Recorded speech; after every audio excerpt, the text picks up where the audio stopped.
ቢለውጥ ብዙ ዘመን አልፏል። ይህም ለአገራችን ድህነት አትርፏል። ወገብህን ጠበቅ ክንድህን አጠንክር፣ ከዚያም በሙሉ ልብ የድርሻህን ሞክር። ስራህን ስራ ስራሽን ስሪ በኑሮሽ ኮሪ።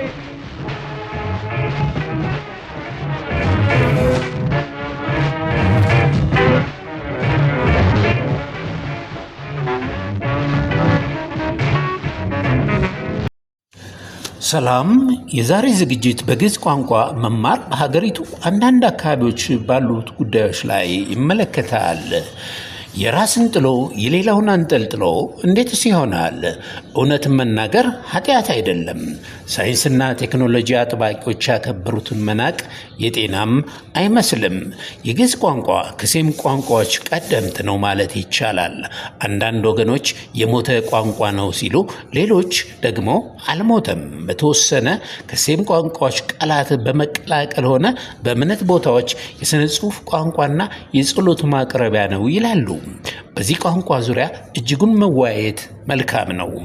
የሰለጠኑ ሀገራት አሜሪካ፣ ጀርመን፣ ፈረንሳይና እንግሊዝ የመሳሰሉት በርካታ ዩኒቨርሲቲዎች እስከ 3ኛ ዲግሪ ስርዓተ ትምህርት አበጅተውለት ግዕዝን ይማሩታል። ለሺህ ዓመታት በላይ የቆየው የግዕዝ ድርሳናት ምስጢራዊ በረከቶችም በመፈልፈል እየተረዱ በግዕዝ ቋንቋ ተራቀውበታል።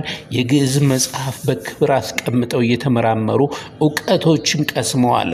አሁንም እየተጠቀሙበት ይገኛሉ። መተቸት ቀላል ነው፣ ሆኖ መገኘት ነው ዋናው ቁም ነገሩ።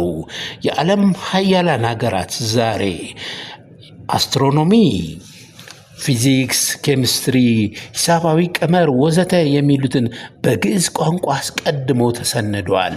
ይህንንም በበቂ ማስረጃ ይገልጹታል። ሳይንስና ቴክኖሎጂ አጥባቂዎች ያከበሩትን መናቅ የጤናም አይደለም። ከ25 ዓመት በፊት አንድ አሜሪካዊ የሰላም ጓድ ወይም ፒስኮር አብሮኝ ይሰራ ነበር።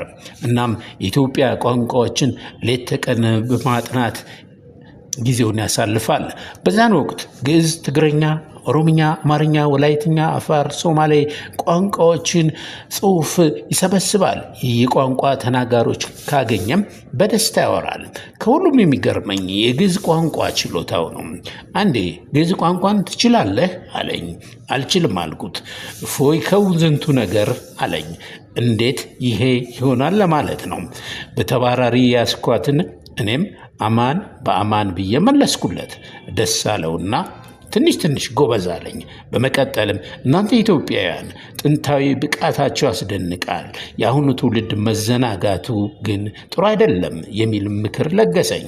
በኢትዮ ኤርትራ ጦርነት ወቅት የተወሰኑ መጽሐፍቶችን ከአማርኛም ኦሮምኛም እንግሊዝኛም ከሰጠኝ በኋላ ተለያየን። መጽሐፍቶቹም አሁን ወቅት የት እንደገቡ ከቦታ ቦታ ስዘዋወር ጠፍተውብኛል እና ቀርቶ የሌላውን ሀገር ቋንቋ መልመዱ ጥቅም እንጂ ጉዳት የለውም። በሀገራችን ትምህርት ተቋማት ፈረንሳይኛ፣ ቻይንኛ፣ አረብኛ የመሳሰሉት ይሰጣሉ። እሰየው ያሰኛል። የግዕዝ ቋንቋም በምን መልኩ ይሰጥ? ሁሉን ያማከለ ሚዛናዊነት የጠበቀ እንዲሆን መወያየቱ፣ መነጋገሩ መልካም ነው። ሀያላን ሀገራት እንደ ወርቅና አልማዝ እየተሻሙ ጥበብን የሚቀስሙበት ቋንቋ ቀርቶ የወፍ ቋንቋ መልመድ ይጠቅማል። የራስን ጥሎ የሌላውን አንጠልጥሎ መጓዝ አላዋቂነት ይመስላል። በመጨረሻም የውሻውን ጩኸት ሳይሰሙ ቤታቸውን የተዘረፈባቸው በቀጥታ ውሻውን ይደበድባሉ። ውሻውም በአማርኛ ሳይሆን በግዕዝኛ እንዲህ ተናገር አሉ። ነባህነ ነባህነ እምነባህነ ኮነ። ትርጉሙም ጮህን ጮህን እንዳልጮህን ተቆጠረን። አዎ ጩኸትን መስማት ያስፈልጋል።